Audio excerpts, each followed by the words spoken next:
everyone knows who they're talking to. I'm Obiekbo. I'm a pediatrician and a developmental behavioral pediatrics fellow in the US. Did you guys hear that?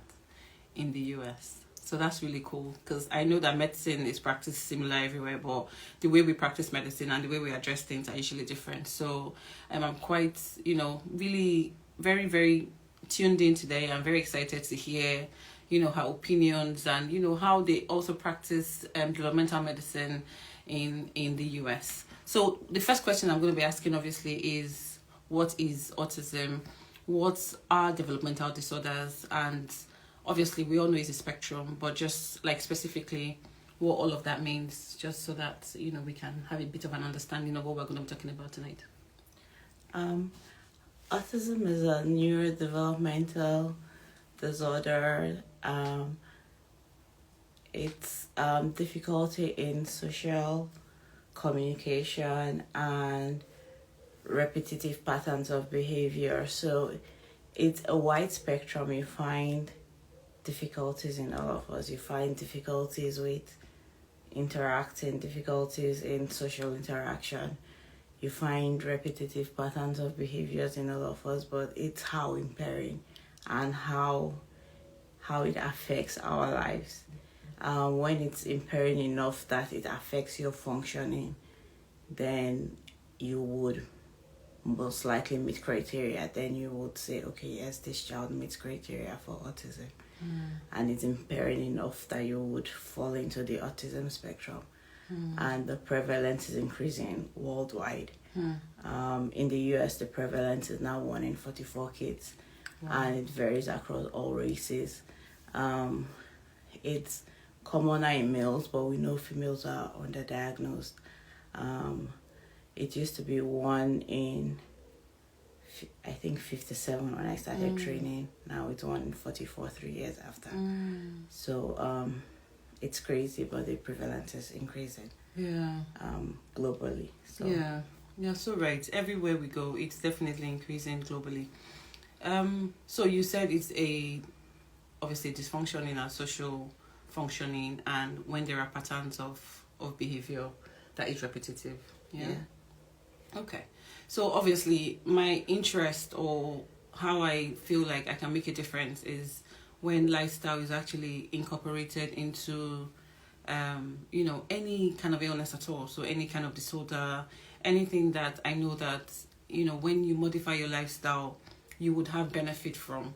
So I'm going to be asking lots of lifestyle questions just so that people can actually just do the basic thing. So just what can I do at home? What can I do, on the go? What can I do at school? What can I do on the everyday that would make a difference to how my son gets better or how my daughter, do life, because the goal is to, make things a lot easier.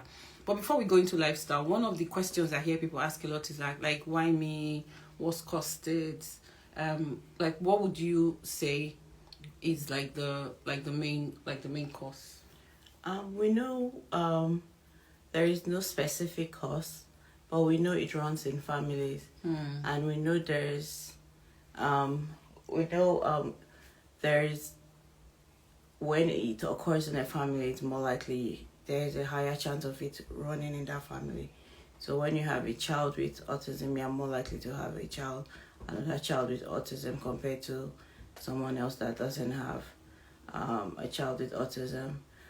We know there are some conditions that it's commoner when you have kids with autism compared to some other conditions. There are some seizure disorders that you're more likely to have autism with. There are some genetic conditions you're more likely to have autism with.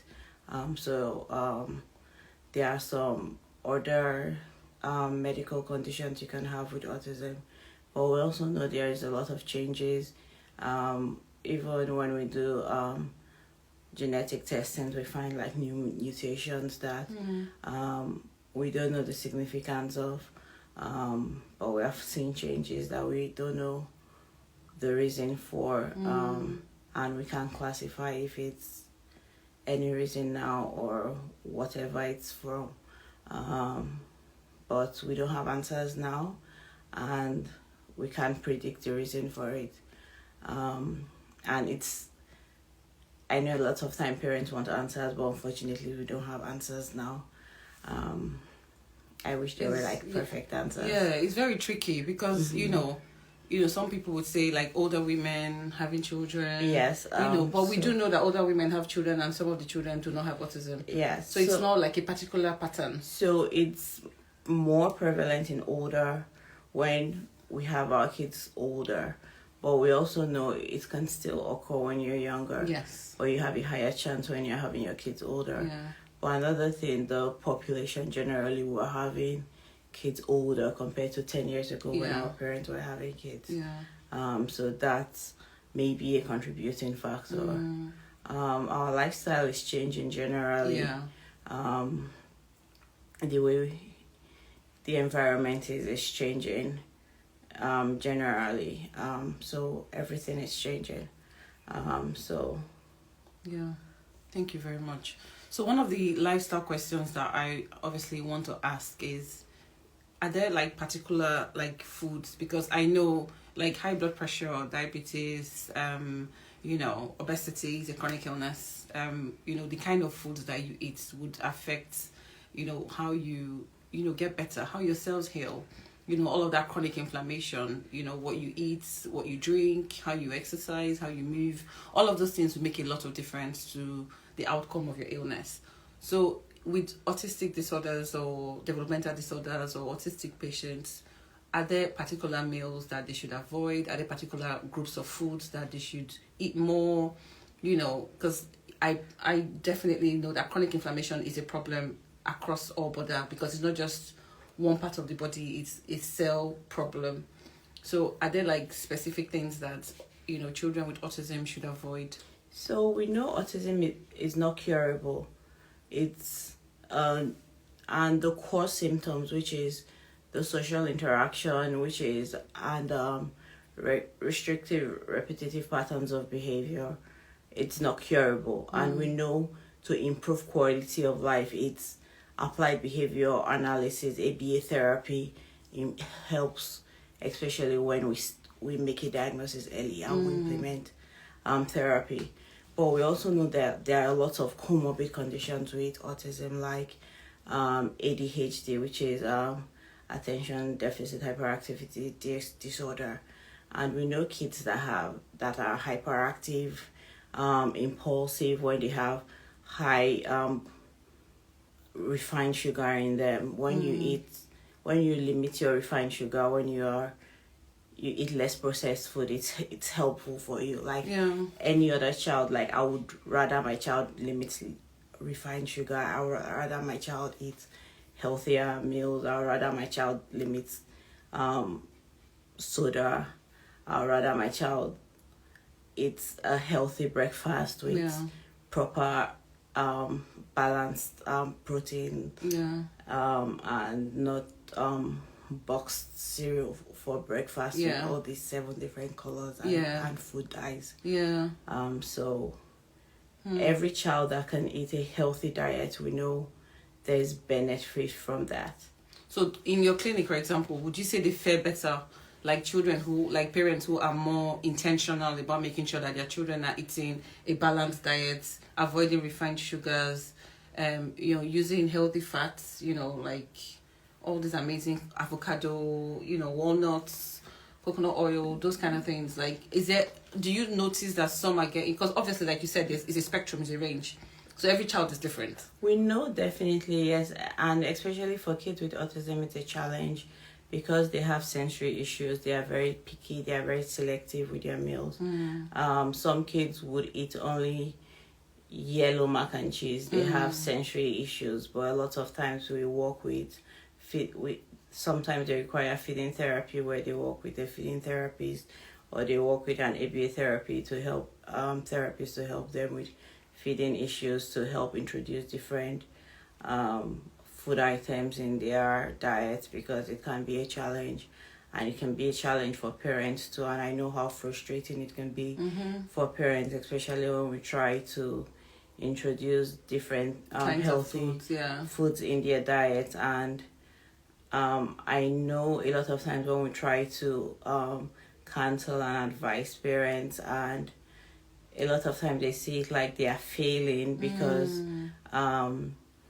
everyone tells them, okay, yes, you have to feed your child healthy, but a lot of people don't understand the hurdles and the battles they face because everyone tells them, oh, you have to give your child this, but they don't understand like these kids, it's more challenging compared to neurotypical kids that would even refuse every other thing. Those kids, it's even more challenging for them to eat anything other than mac and cheese. So it might be more frustrating for the parents. But perseverance is the key. And if it's something we work with and we get there, and it's a gradual process, but it's something when you get there, it's a daily challenge and it's a daily struggle, and you take it one day at a time. And every healthy meal you can get, it's progress. It's a little progress, and every little thing you can do every day, every tiny goal you can achieve a day is winning. Winning. Thank you very much. That's amazing. Let me recap on what she said. So you said something that was very important. I'm going to go back on. So you said when they get a diagnosis. So my next question is going to be, when is the best time, before we jump on to the next lifestyle question, when is the best time to get a diagnosis? But before you answer that question, let me just recap on what you said. So you are saying that we should, for our children that have autism or the mental disorders, they should avoid refined sugars and try and eat a balanced diet. And we know that refined sugars are anything in a packet, so anything that has been sealed. So whatever it is, crackers, crisp, they do all these fruits now and they put them inside packets. Just whatever it is, if it's in a packet, is refined. So our goal should be things like anything that grows from the ground. So if you can imagine that you plant a tree and you take an apple off the tree, that is whole foods. So we should focus more on feeding our children who have the mental disorders. In fact, every child really, but more specifically, because these refined sugars, the dyes that you said, the food dyes in these foods are not beneficial for them. So we should focus on feeding them whole food. And the whole food is anything that grows from the ground and gets to your plate. So if it doesn't look like what you would have taken off a tree, then we should try not to eat it. I know someone whose daughter is on the spectrum, and she eats like every vegetable. Like she would eat anything literally. Do you think, the diet or the taste buds of those kind of children is in that direction because their parents started probably feeding them early? It just depends on the child. It's not the parents' failure or the parents introduced them. Because that's something we need to avoid, so that we don't put the blame on the parents. Like if you don't start feeding your child early, that's why they are not eating vegetables. A lot of times, parents are blamed. A lot of parents have tried everything and they get frustrated and they keep trying and trying and trying, and basically they will try everything and they give up. So when you keep trying and your child finally decides, this is the only thing I take. So they will just... That's it. So there's really no hard and fast rule. And just for parents that are feeling like, I wish, maybe if I started when she was 8 months or 9 months, maybe today she would maybe be eating. It's never too late. Yeah, to start to try again. Yeah. So did we hear that? It's never too late to try. Wherever you are in your journey with your child, just start again, and hopefully, by God's grace, they would eat it, and it would be one step towards healing. And you can hide it, so you can hide it inside, exactly. You can always hide squash in your mac and cheese, so you can gradually hide. You can hide it, then gradually hide. Like squash vegetable, yeah. Yes. Because it looks like it. Yeah. So when you hide it, you can hide it, then gradually introduce it. So 30%, 40%, 50%, so their taste buds starts to get used to it.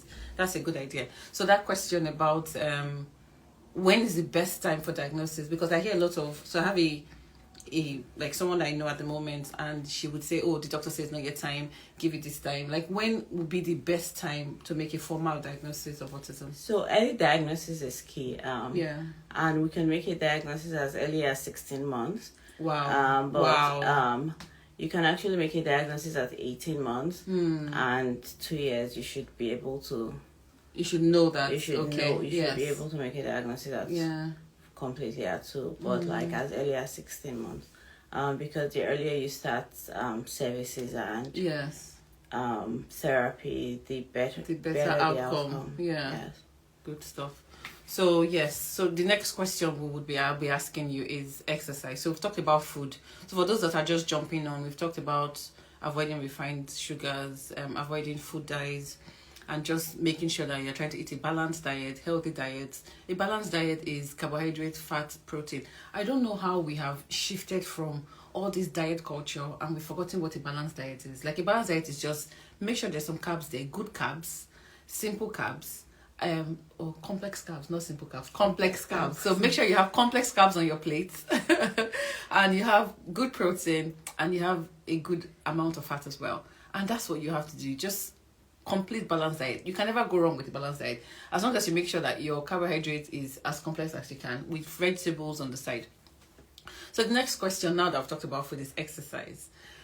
Because obviously I'm not an autism specialist, but at the gym where I go to, or at my daughter's gym, I see a lot of children that are obviously autistic, and they would come and have all this amazing, they do a lot of gymnastics, and I don't know if balance or exercises that help balance flexibility is an added benefit to children who suffer with developmental disorders. So kids with developmental delays, they usually some have delays in fine motor, which is your small muscles like what you use for writing, feeding, and they need occupational therapy.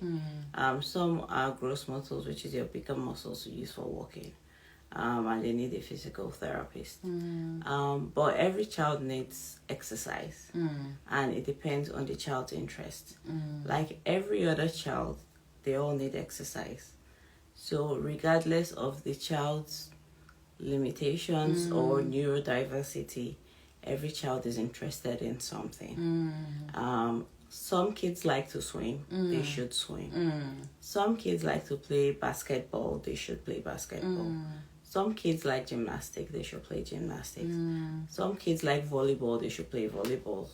Some kids like fencing, they should fence. So what you're saying is that it doesn't really matter. It doesn't really matter. So there is no specific exercise that would be more beneficial than another. So whatever they like, we let them do it. Some studies have shown that hippotherapy, which is the horseback therapy, has shown some evidence-based studies have shown that it helps with improving social interaction. It helps with core strength. It helps with it has more benefit. It has been proven to show some added benefits for kids with autism. Otherwise, any other exercise, it's as effective for any other like child. As for anyone. So what did you call it again? Hippotherapy. So there's a specific horseback therapy for. So like a real horse. Yes. Okay. But it's specific for kids with disabilities. Okay, that's the first. That's good. I've never heard that before. So they actually they have people who would put the children on the horse therapists and get them. That's amazing. There are specific therapists that work with horses. Oh wow. And kids with disabilities. Oh, that's really good. Oh wow. See, guys, that's good. Okay, so my next question is, obviously we know that lifestyle is not just about what we eat and how we exercise, like our environment, where we live, what kind of stressors we have, and I know that some children that suffer with autistic disorders, they don't like loads of noise. They like quiet spaces. They get quite irritated when you put them in, spaces where, there's just loads of people or just loads of noise. What would you like advise, obviously, as an ideal environment, because obviously everyone's situation is different. Not everyone can always have that peace and quiet, like in their own home space or like where they go. But like, what would be your, like, what's an ideal? We know what the ideal situation is, but specifically for autistic children, what would be the best environment that they can thrive in better? So it depends on the child. Some kids don't. Some kids thrive in noisy places. It doesn't bother them. Some kids can't stand noises and they require their noise cancelling headphones. There are sensory headphones. Yeah. Some kids would just require something else to distract them, and they use fidget spinners or something else to distract them. And most parents or families, they know how to distract their kids. So it depends on the child and the environment. And when you see one child with autism, you've just seen one child. Like, every child is unique. Yeah. And because everyone presents differently, don't they? Even when you see twins with autism, they are two different individuals. Yeah. So you just have to understand each person and figure out each individual's what works needs for them. Yeah. Yep. So what you're saying is that it's not like it's not like specific to they have to be in a quiet space. You know, it just depends on what they like. Some of them would thrive in a quiet space. Some of them would function also in a space that is noisy. So you said something about the noise cancelling headphones. Yes. So that helps. Some kids, yes, it helps. Like they need it. Is that because they get quite irritable when they're in a lot of noise? Yes. So you see some kids, they are more comfortable with it. They have it with them, and they just go ahead and they wear it. Some kids, while they can't stand the noises, they can't stand the sensory part of the headphones around them. So their parents would avoid those kind of places. So it just depends on the individual. So I think it's that person. I'm trying to figure out what works for the person. Yeah. Okay. Cool. Well, that's interesting. And then one last question.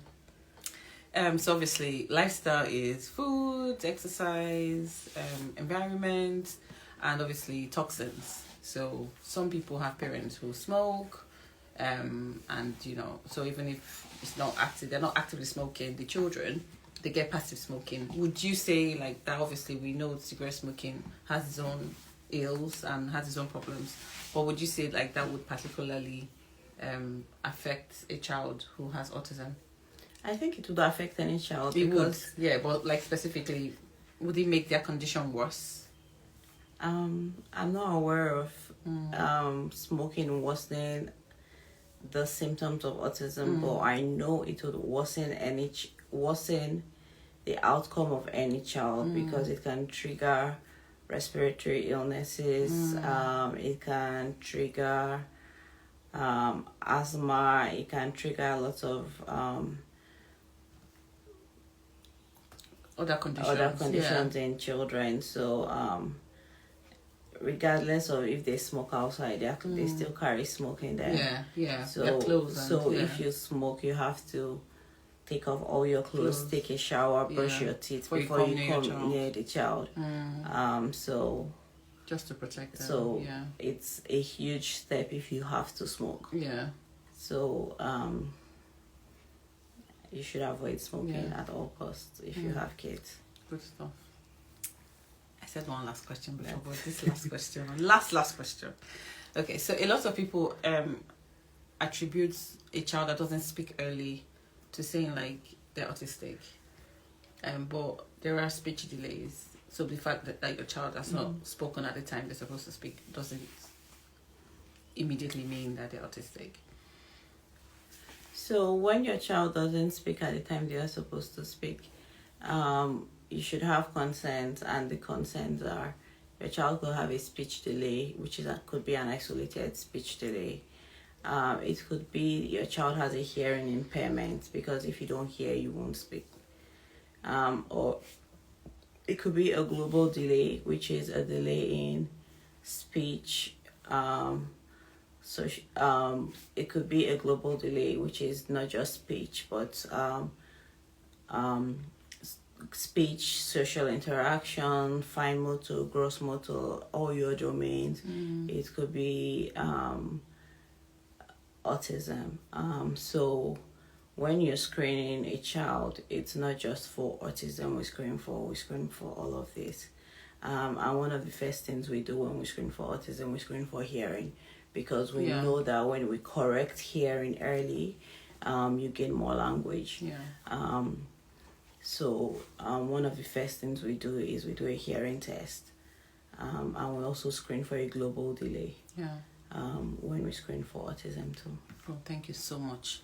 So this is a question for my fellow doctors. Like, you know, like in a GP practice, for example, family medicine, because that's what you guys call it in the US. So a patient walks into the clinic with a, let me say, probably like an 18-month-old or maybe 19, 20-month-old. And, you know, when you train as a GP, you don't specifically go to like an autism clinic, or you don't get like specific training on autism. So obviously, as you proceed in your training and with practice, you start learning all of these things and you pick it up and you manage patients and all that. What would be, so as a pediatrician who sees you see all these patients together in your own clinic, what would be your advice to the GP who is seeing this patient for the first time? So this parent obviously is concerned. Family members are saying, you know, are you sure your child's okay? You are noticing stuff like, obviously, you know, the repetitive behavior, their lack of social interaction. Sometimes some of them don't respond to their name. So possibly like, can they hear what I'm even saying? You know, that lack of eye contact, all of those things, you're beginning to pick them up and you're like, okay, I'm going to go and see the doctor. And then there is the doctor there, you know, obviously wants to help, but not so sure what the next step is. What would be so for example, you know how you see a patient in your clinic and you're like, if they had done this sooner, or they should have done this before you got here, what would be your tip for like a family medicine physician or a GP who is in their own clinic, first contact with this family? What would be your best advice? Okay, so in the US we have well checks. So well child visits is not just for vaccines. So we do active screenings for autism, because we know the prevalence is increasing. So at 16 or 18 months and at 24 months, we have the MCHATs, which is used to actively screen for autism. So regardless of if the parents do not have any consent, we have standardized screening tools that every parent, there are 20 questions you ask. So that's amazing. So if the you can pass, you can fail, or you can have like consent. Then if the child fails it, then you should refer. Okay, straight. So straight to pediatrics. So you send them to the specialist. Then also, if parents have consent, then you should actively screen, regardless of if it's that during those visits. Then during other well visits, they have standardized ages and stages, which is their screening tools, not just for autism but for global screening. So you're screening all 5 domains of the child: fine motor, gross motor, speech and language, social emotional, and intelligence. So if you have consent, then you should actively refer to a specialist, so that we don't lose out in early intervention, because early intervention is the key. So our well visits are not just for immunizations, and we know that when we implement early intervention, we have improved outcomes. And there are studies that have shown that the cost of early intervention it has surpassed the cost of caring for individuals with disabilities. So early intervention is key, and the earlier we implement early intervention for our kids, the better the outcome. Wow. Amazing. So I personally have learned a lot. I hope you guys have picked up a thing or two from what she has said. And, you know, share with your friends, share with your family members, because you never really know who this can help. So we've talked about what autism is. We've talked about, you know, the first signs and symptoms that, you know, family members or parents would notice. we've talked about like food and their diet. We've talked about exercise. We've talked about their environment. We've talked about time and specific seasons for diagnosis. And I think the most important thing is early intervention. So the earlier they get a diagnosis, the earlier they can get into therapy, and the better outcomes that we get. So I haven't seen any question, but if you do have questions, please drop it on my DM or just beneath this video. I'm going to post it. So thank you very much for everyone who's joined, and thank you so much. Thank you. My darling friend. God bless you. I'm so grateful that you're able to do this. Bye. All right. Bye, everyone. God bless you. I don't finish. Thank you. See how chocolate need you.